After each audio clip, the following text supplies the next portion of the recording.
আসসালামু আলাইকুম। হ্যালো প্রিয় লিসেনার্স, কেমন আছো তোমরা? আশা করি যার যার অবস্থান থেকে ভালো আছো, ভালোর দলে আছো। তো বন্ধুরা, প্রতিনিয়ত আমার এই ইউটিউব চ্যানেলে এন্টারটেইনমেন্ট হিসাবে ভৌতিক গল্প উপহার দেওয়া আমার কাজ। আমি চেষ্টা করি প্রতিনিয়ত ভৌতিক গল্প উপহার দিয়ে তোমাদেরকে আনন্দ দিতে। তবে ভৌতিক গল্প বিশ্বাস করা না করা কেবল তোমাদের উপর নির্ভর করে। হরর বাংলা অফিসিয়াল ভিডি কখনো মিথ্যা কুসংস্কারকে প্রশ্রয় দেয় না। আপনাদেরকে বলবো, মিথ্যা কুসংস্কার কখনো ছড়াবেন না। শুধু এন্টারটেনমেন্ট ভৌতিক গল্প উপহার দেব প্রতিনিয়ত তোমাদের জন্য। যারা এখনো চ্যানেলটা সাবস্ক্রাইব করনি, সকল বন্ধুদের বলবো চ্যানেলটা সাবস্ক্রাইব করে সঙ্গে থাকার জন্য। আজকে বিশ্বজিৎ দাসের লেখা ভূতের গল্প ভূতরে ট্রেন গল্প পাঠে আমি বাদল রায়হান আছি তোমাদের সঙ্গে। শব্দ সাউন্ড এডিটিংয়ে তাহমিনা রায়হান মিম, পোস্টার ডিজাইন করেছেন শাহরিয়ার রায়হান সীমান্ত। তো আমরা আজকের গল্পে ফিরে যাই। আমি যখন বাস থেকে দৌড়তে দৌড়তে স্টেশনে এসে ঢুকলাম, তখন সন্ধ্যা পেরিয়ে গেছে। স্টেশনে একটা ট্রেন দাঁড়িয়ে আছে। তখনই ট্রেনটা ছাড়ার ঘন্টা দিল। আমি দৌড়ে, বুকটা ধকধক করে উঠলো। ট্রেন চলতে শুরু করলো। এ কি?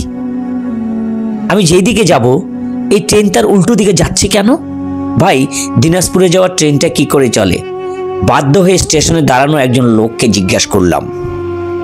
না, ট্রেন তো এখনো আসেনি, আজ আধা ঘন্টা লেট। হাঁপ ছেড়ে বাঁচলাম। এই দিক ওদিক তাকালাম টিকিট কাউন্টারের খোঁজে। তাড়াহুড়াতে টিকিট ছাড়াই উঠতে যাচ্ছি ট্রেনে।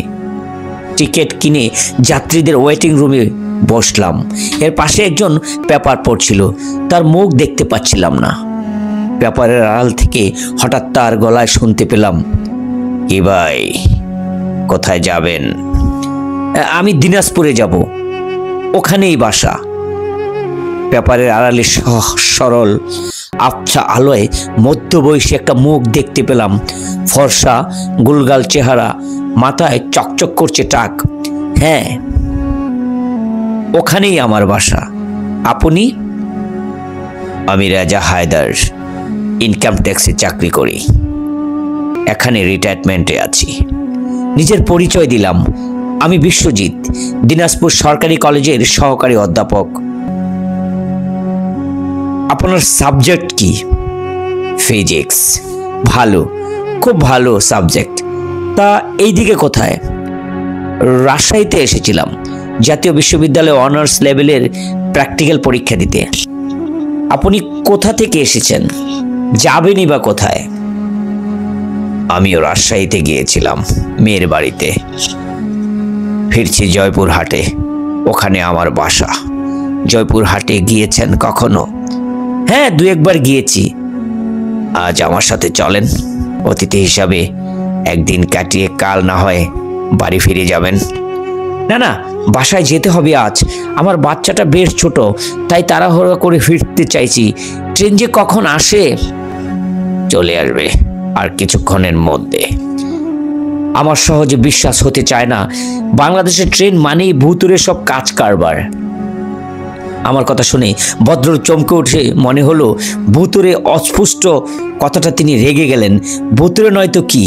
এবার ঈদে ঢাকা থেকে ফেরার সময় পুরো একদিন কমলাপুর স্টেশনে আমি অপেক্ষা করেছিলাম। পরে শুনে ট্রেন ছিল, কিন্তু ড্রাইভার ছিল না বলে নাকি ছাড়েনি।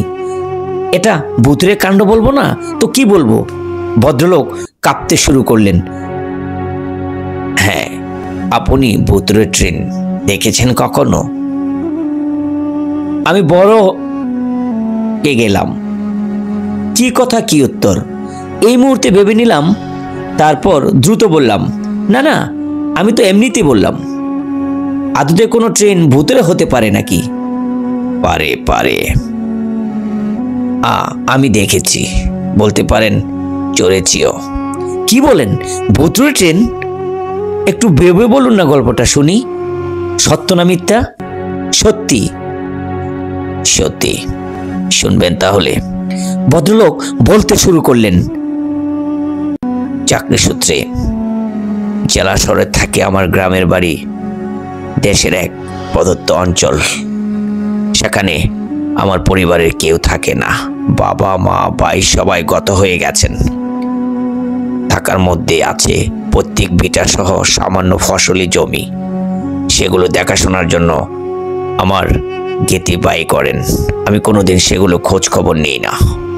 আমার স্ত্রী সন্তান এইসব বিষয়ে তেমন কোনো আগ্রহ নেই। হঠাৎ একদিন গ্রামের বাড়ি থেকে সালেহা ফোন করলো। ভাইজান, উত্তরের জমিটা নিয়ে একটু গোলমাল চলছে, তুমি আসলে ভালো হতো। চাকরি করি, ফ্যামিলি আছে, চাইলেই তো হুট করে কোথাও চলে আসতে পারি না। কাজেই সালেহা ভাইজানকে ঠিক করে কবে গ্রামের বাড়িতে যেতে হবে সেটা বলতে পারবো না। হঠাৎ করে অবশ্য সুযোগ মিলে গেল। আমার অফিসের বড় সাহেব আমার গ্রামের বাড়ি যে উপজেলায় অবস্থিত সেখানে অফিসিয়াল ট্যুরে যাওয়ার সিদ্ধান্ত নিলেন। তার সাথে আমাকেও রাখলেন।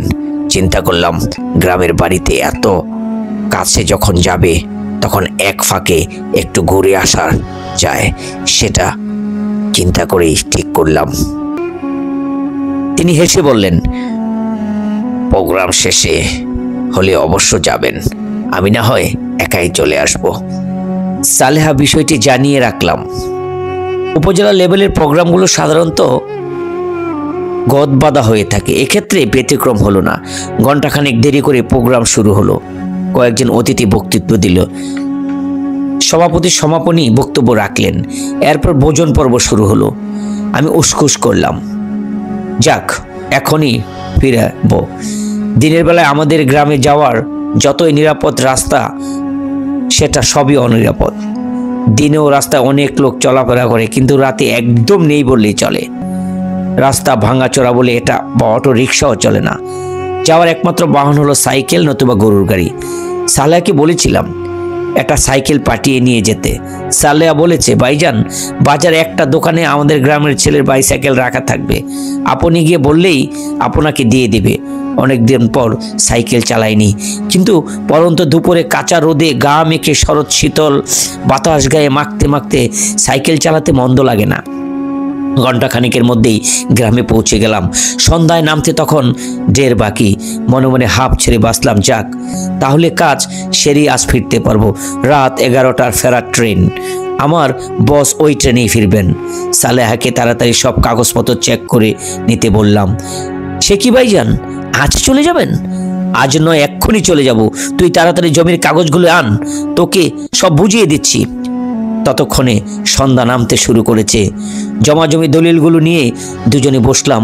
বেশ পুরনো কাগজ পর্চা দেখে আমার জমির সঠিক দাগ এবং খাজনা ইত্যাদি নিয়ে আলোচনা করতে কখন যে সন্ধ্যা পেরিয়ে রাত হয়ে গেছে টেরই পাইনি।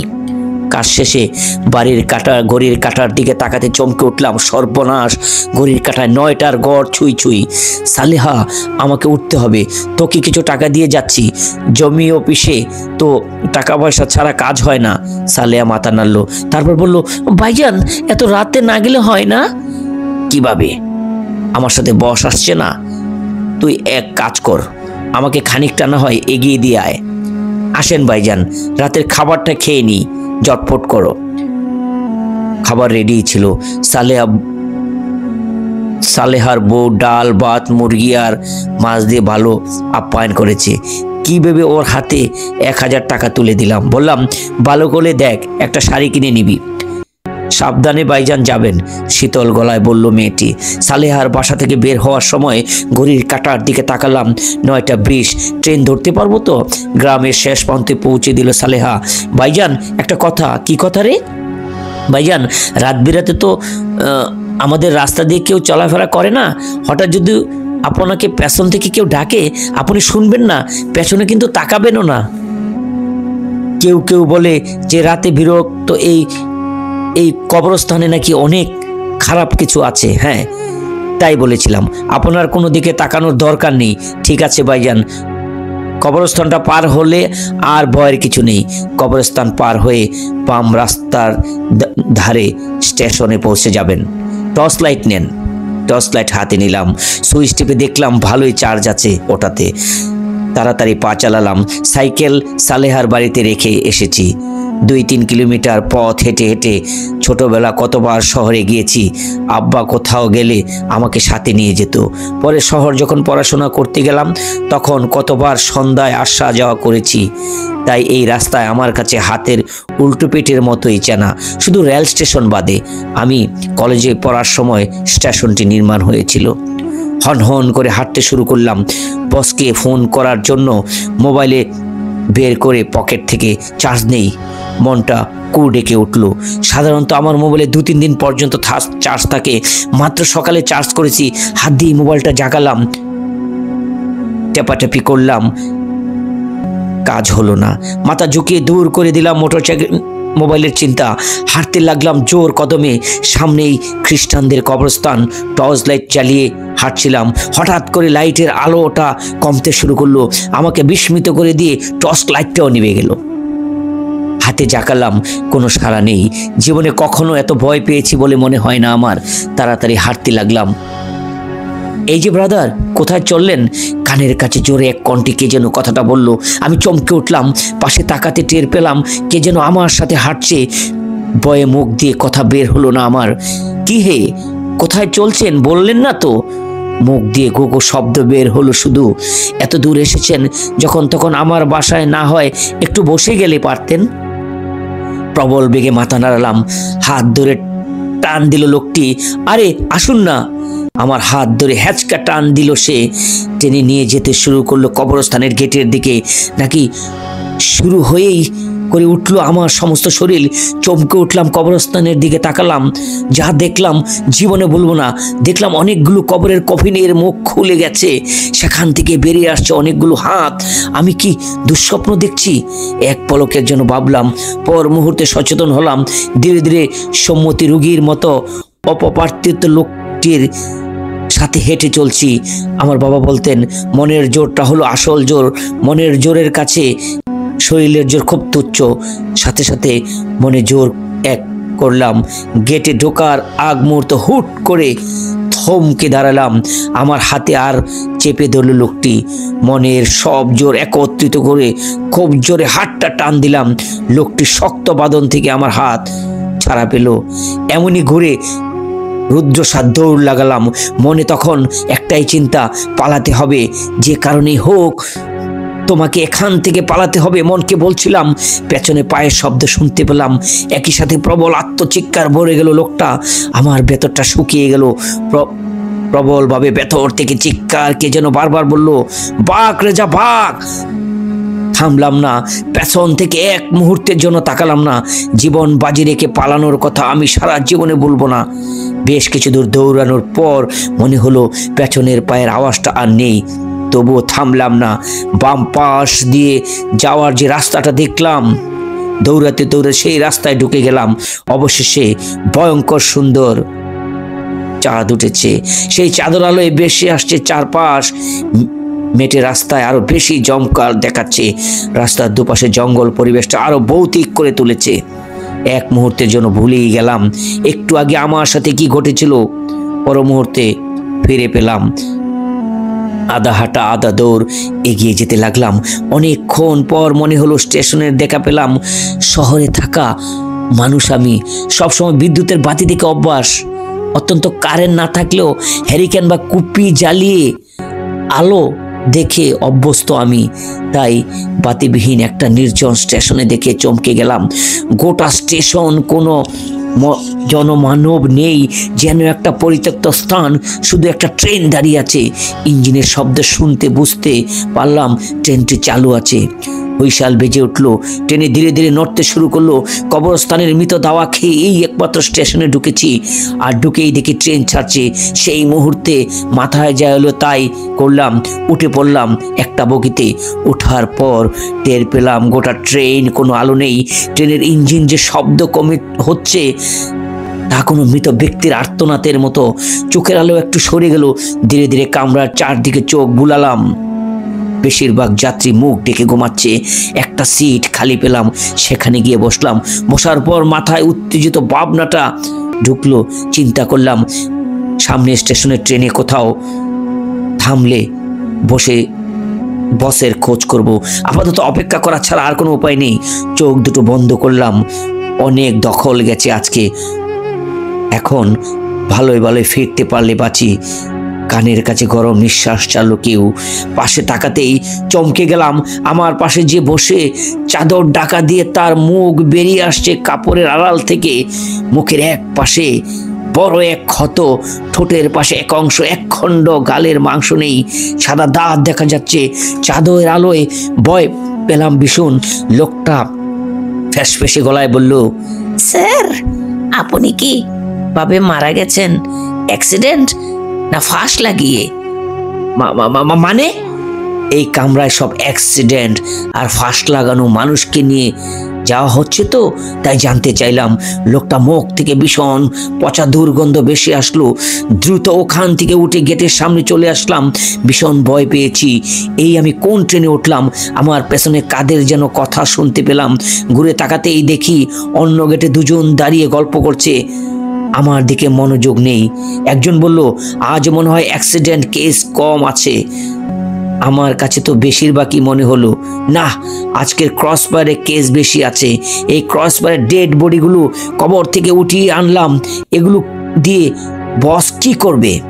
ওদেরকে নিয়ে ভালোভাবে ট্রেনিং দিয়ে বড় বড় শহরগুলোতে পাঠাবে বস, যেন ওরা রাজনীতিবিদদের ভয় দেখাতে পারে। আর কামরায় যে পোড়া কেসগুলো আছে ওদেরকে দিয়ে কি করবে? দেশের শ্মশান ঘাটগুলো নাকি ভয় দেখানোর জন্য কোনো বুদ্ধি নেই, ওদের ওখানে পাঠাবে। শিরশিরে অনুভূতি হলো আমার। বুঝতে পারলাম ভুল ট্রেনে উঠে পড়েছি। এই ট্রেনে অপঘাত মরা সব ব্যক্তির লাশ রয়েছে, যাদের কবর থেকে উঠে আনা হয়েছে। এই কারণে বোধহয় সবাই যে কাপড় দিয়ে নিজেকে ঢেকে রেখেছে তা রং সাদা। হঠাৎ একটা কথা মনে হতেই চমকে উঠলাম। এইসব অপঘাতে মরা ব্যক্তির মধ্যে একমাত্র আমি জীবিত। আমাকে যদি ওদের বস হাতের লাগালে পায়, একটা কিছু বানিয়ে দেবে। সেটা কি ভাবতেই মনে যে শব্দটা ভেসে এলো তা হলো টকুর। দরদর করে ঘামতে শুরু করলাম। ট্রেনের গতি বেগ বাড়ছে, থামার কোনো লক্ষণ নেই। কখন থামবে তাও কোনো জানি না। একেবারে ভাবলাম লাফ দিয়ে ট্রেন থেকে নেমে যাই। পর মুহূর্তে বাতিল করলাম সিদ্ধান্ত। চলন্ত ট্রেন থেকে নামলে নিজেই অপঘাতে মারা যাওয়ার সম্ভাবনা। কি মনে করে নিজেকে চিমটি দিলাম আমি। মরে টরে যায়নি তো? কে যেন গাড়ির হাত রাখলো। ফিরে দেখি সেই দুইজনের একজন বলল, এই যে চেকার সাহেব, লাশগুলো চেক করে নেবেন না, এই নেন লিস্ট, মিলিয়ে নেন। পরের ভদ্রজাকে বলবেন যে লিস্ট পাইনি, ও হবে না, নিন, মিলিয়ে নিন। লোকটার খড়খড় কণ্ঠ আমার বুক কাঁপিয়ে দিল। গেট থেকে সরে যান, অনেকক্ষণ জ্যোৎস্না খেয়েছেন, এবার আমাদেরকে একটু খেতে দিন। আরেকজন প্রায় ধাক্কা মেরে সরিয়ে দিল আমাকে। আমি অবাক হয়ে লক্ষ্য করলাম, গেটের কাছে দাঁড়িয়ে লোকটা যে জিহ্বা বের করে দিল, দেখতে সেই জিহ্বা কয়েক হাত লম্বা প্রসারিত হলো, ঠিক যেন একটা সাপ। ভয়ে কাঁপতে কাঁপতে কাগজটা হাতে নিয়ে এগোতে গিয়ে থমকে গেলাম। মাথায় একটা বুদ্ধি এসেছে, দেখা যাক কাজে লাগে কিনা। একটু পর ফিরে গেলাম, লোকটার পিছনে গিয়ে দাঁড়ালাম। গলাটা যতদূর সম্ভব ভূতের মতো চিকন করে বললাম, এখানকার লাশগুলো ঠিক আছে, অন্য কামরার লাশগুলো চেক করতে হবে। লোকটা লম্বা জিহ্বা বের করে ভয়ানক ভঙ্গিতে জ্যোৎস্না গ্রহণ করেছিলেন। আমার কথা শুনে চট করে জিহ্বা ভেতরে ঢুকে নিল। বলল, ঠিক আছে, আমি ট্রেন থামাচ্ছি, আপনি অন্য কামরায় যান। বলে লোকটা ট্রেনের চেন টেনে দিল।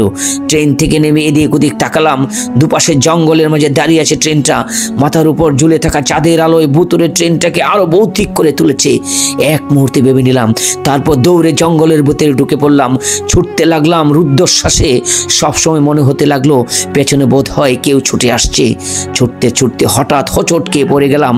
এরপর ডালু জায়গায় গিয়ে গড়তে গড়তে পড়ে গেলাম। পরিচিত পড়েছি, মনে হলো অনন্তকাল ধরে পড়েছি। এমন সময় একটা পাথর মাথায় টুকে গেল, সাথে সাথে জ্ঞান হারালাম। ভদ্রলোক তার গল্প থামালেন। ট্রেনে চলে এসেছে।